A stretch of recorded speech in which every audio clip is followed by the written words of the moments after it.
Hello friends. இப்போ இன்றைக்கி வந்து ஒரு தமிழ் சென்டென்ஸை கொடுத்துட்டு அதை எப்படி இங்கிலீஷில் எழுதுறது ட்ரான்ஸ்லேஷன் பண்ணின்னு பார்க்குற அந்த வகையில் இன்றைக்கி ஒரு மாடல் பார்க்கலாம் ஃப்ரெண்ட்ஸு.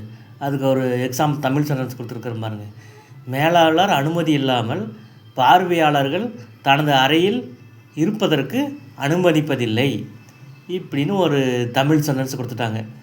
இதை நீங்கள் வந்து இங்கிலீஷில் எழுதி சொல்லுங்கள் எழுத சொல்கிறாங்க. நீங்கள் எப்படி எழுதுவீங்க வாங்க, நல்லா உங்களுக்கு புரிகிற மாதிரி சொல்லித்தரேன். அதுக்கு முன்னே நம்ம சேனலை கொஞ்சம் சப்ஸ்கிரைப் பண்ணுங்கள் ஃப்ரெண்ட்ஸு. அப்புறம் உங்கள் ஃப்ரெண்ட்ஸுக்கெலாம் இந்த இதை வந்து வீடியோவை வந்து கொஞ்சம் ஷேர் பண்ணி விடுங்க ஃப்ரெண்ட்ஸு.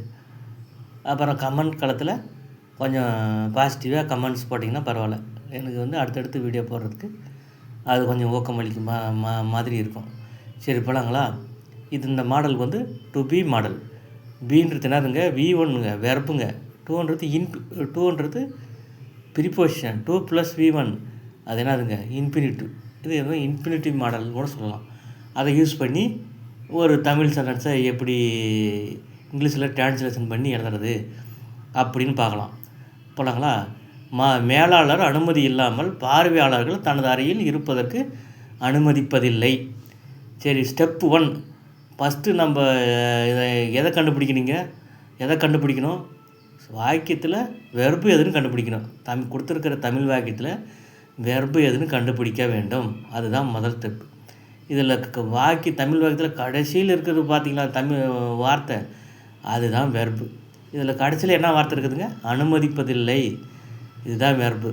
அந்த வெர்பு கடைசியில் வார்த்தை தமிழில் கடைசியில் வார்த்தை தான் வெர்பு. அதை கண்டுபிடிச்சிட்டோம். அதை கண்டுபிடிச்சிட்டு அந்த வெர்பை பார்த்து என்ன கேள்வி கேட்கணுங்க? யார் அல்லது எது என்ற 2 கேள்விகளை கேட்க வேண்டும். எதனா ஒரு கேள்விக்கு பதில் வந்தால் கூட நம்ம எழுதிக்கலாம். இப்போ யார் அனுமதிப்பதில்லை, எது அனுமதிப்பில்லைன்னா யார் அனுமதிப்பதில்லை, மேலாளர் அனுமதிப்பில்லை. அப்போ யார் என்ற கேள்விக்கு பதில் வருது. இந்த மேனேஜர் சப்ஜெக்ட் கண்டுபிடிச்சி எழுதிக்கணும். ஸ்டெப் 2. சப்ஜெக்ட் போட்ட உடனேயே வெர்பு போட வேண்டும். என்ன இங்கே வெர்பு? அனுமதிப்பதில்லை, டஸ் நாட் அலோ. அப்போ ஸ்டெப் 2 எப்படி வருதுங்க?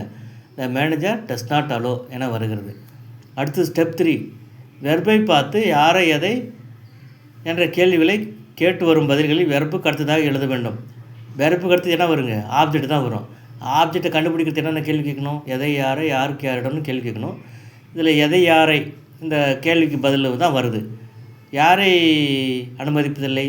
விசிட்டர்ஸ், பார்வையாளர்களை. அப்போது டஸ் நாட் அலோ வெர்பு பக்கத்தில் விசிட்டர்ஸ் எழுதுங்க.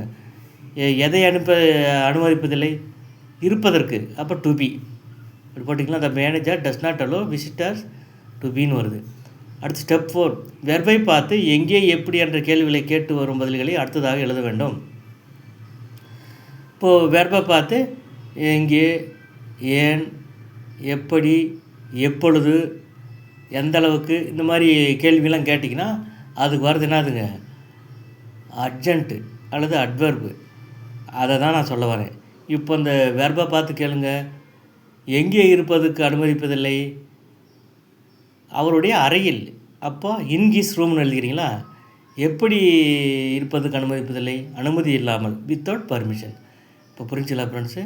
இப்போ ஃபைனலாக வந்து இந்த மேலாளர் அனுமதி இல்லாமல் பார்வையாளர்கள் தனது அறையில் இருப்பதற்கு அனுமதிப்பதில்லை அப்படின்ற தமிழ் சென்டென்ஸ் கடைசியில் எப்படி வருதுங்க? ஃபைனலாக the manager does not allow visitors to be in his room without permission. இப்போ புரிஞ்சுங்களா ஃப்ரெண்ட்ஸ் எப்படின்ட்டு?